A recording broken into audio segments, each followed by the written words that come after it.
इतने साल गुजर गए, लेकिन जब भी कभी कभी पीछे जाते हैं तो 92 तो कभी भी हमारी यादों से दूर नहीं हो सकता। I think one of the best time for our cricket. जो वो लोगों के चेहरों पे जो खुशी जब हमने देखी तो रियली वो एक मोमेंट है कि आप सारी ज़िंदगी उसको याद रखेंगे। ज़ाहिर है जब आप टूर्नामेंट के अंदर होते हैं तो उसमें अप एंड डाउन काफ़ी चल रही थी। एक ऐसी सिचुएशन से हम निकल के टूर्नामेंट ही जीत गए। पहले तो खुद को इतना बिलीव नहीं आ रहा था, लेकिन ये है कि बहुत अपनी सेलिब्रेशन की खुशी हुई। लेकिन जब पाकिस्तान आए तो फिर हमें पता चला कि ये क्या हो गया, क्योंकि जब हम लाहौर आए, कराची आए, तो इतने लोग के एयरपोर्ट से होटल आना 3-3 घंटे लग जाते थे। और मुझे याद है कराची आए तो फिर कराची सीधा हम उम्रे के लिए चले गए।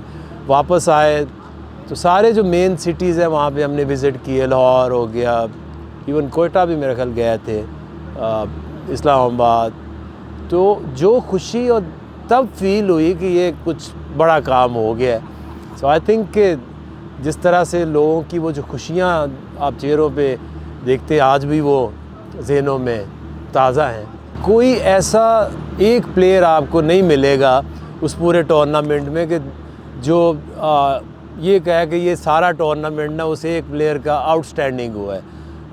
चाहे वो वसीम अकरम है, चाहे वो इंज़माम है, चाहे जावेद मियांदाद हैं, इमरान खान है या आमिर सुहेल हैं, सब ने उसमें कंट्रीब्यूट किया। स्टैंड आउट कोई एक प्लेयर उसमें उस तरह से नहीं आपको नज़र आएगा। इवन के वसीम अकरम ने आउटस्टैंडिंग परफॉर्मेंस दी फाइनल में, लेकिन अगर आप देखें तो शुरू में काफ़ी उन्होंने बॉलिंग में स्ट्रगल की। इंज़माम का देखें तो पहला जो हाफ था टूर्नामेंट का वो बहुत अच्छा नहीं जा रहा था, लेकिन एकदम से सेमीफाइनल में क्लिक होना, फाइनल में परफॉर्म करना। जो कप्तान है इमरान खान, उनकी भी अगर आप देखें तो इंजरीज चल रही है, उस तरह से बॉलिंग नहीं कर रहे, लेकिन जावेद मियांदाद की जो एफ़र्ट थी, तो बिट्स एंड पीसेस में ये टीम चल रही थी। और इसीलिए जो एक टीम के अंदर और लोगों के बाहर भी जो एक चीज़ थी ज़हनों में आ रही थी कि बड़ा मुश्किल है कि ये टीम जो है गो थ्रू करे या ये टूर्नामेंट ही जीत जाए। लेकिन राइट टाइम के ऊपर टीम का क्लिक करना, और यही एक टूर्नामेंट टीम जीती है। कई टीमें आपको नज़र आएंगी शुरू में पीक पकड़ती हैं और सेमीफाइनल्स उसमें आके रह जाती हैं, जिस तरह से न्यूजीलैंड का आउटस्टैंडिंग टूर्नामेंट बट सेमीफाइनल में हार गए। तो राइट टाइम के ऊपर अगर आपकी पीक आए तो फिर आप चैम्पियन बनते हैं।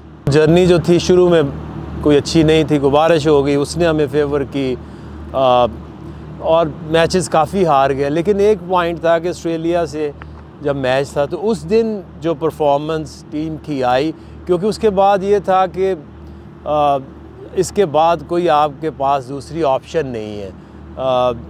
जो कप्तान ने भी हमें यही एक बुला के यही बात की कि अब यहाँ से हमारे पास जो 3-4 मैच थे, जैसे ऑस्ट्रेलिया से लेके श्रीलंका से फिर न्यूजीलैंड, वो तीनों मैचेस हमारे लिए जीतना सेमीफाइनल की तरह ही थे। लेकिन जिस तरह से वो ऑस्ट्रेलिया से मैच शुरू हुए जो विन की सूरत में, वो फिर सेमीफाइनल में आया। सेमीफाइनल में जब अपने स्लोर की बात की है तो इससे पहले ये मैंने भी कभी नहीं कराया था। एक तो होता है ना कि आपकी कोई अब डिलीवरी है, कोई नई उसकी प्रैक्टिस कर रहे हैं, क्योंकि उसको मैंने बॉल लेंथ की, उससे पहला बॉल जो था तो उसने इतना बड़ा छक्का मारा, वो जाके छत पे लग के बॉल वापस आ गई। अब मैं सोचता हुआ पीछे जा रहा हूँ रनअप के ऊपर कि अब अगली बॉल में क्या कराऊँ, क्योंकि वो ऑकलैंड की जो ग्राउंड थी उसकी डायमेंशंस अगर आप देखें तो किसी तरह 52 यार्ड है, किसी तरह 55 है, और उसके अंदर फील्ड खड़ी करना भी बड़ा मुश्किल है, तो कोने सी उसमें बनती हैं। अब मुझे कोई समझ नहीं आ रही कि बाउंसर करूं, यॉर्कर करूं, तो छोटी छोटी बाउंड्रीज़ हैं, बड़ा मुश्किल है कि को बॉल ऑप्शन नहीं आ रही थी। मैंने बॉल पकड़ा, भागा भी हूँ, तो I had almost no plan. और हाफ वे जाके मुझे यही लगा कि आज कोई ऐसा बॉल फेंक दे, भाग के ना इसको स्लो बॉल फेंक दे, अगर पड़ गया तो ये आउट हो सकता है। तो वो कई दफ़ा आप सोचते हैं, जो वो इतनी ज़बरदस्त जगह की लेंथ पे पड़ा और स्पिन हो के जिस तरह बोल्ड हुआ, आई थिंक कि वो करने के बाद मेरे लिए तो वो एक बहुत बड़ी चीज़ थी, क्योंकि आउट ऑफ नो ऑप्शन एक ऐसी ऑप्शन क्रिएट हुई। और बाद में ये बॉल जो है बहुत सारे लोगों ने फिर करना शुरू किया, मेरे पास भी आते थे कि तुमने किस तरह सीखा। मैंने कहा इसके लिए सेमीफाइनल खेलना पड़ेगा, उससे पहले छक्का खाना पड़ेगा, फिर आप सोचोगे कि नई ऑप्शन के बारे में कि मैं क्या करूं।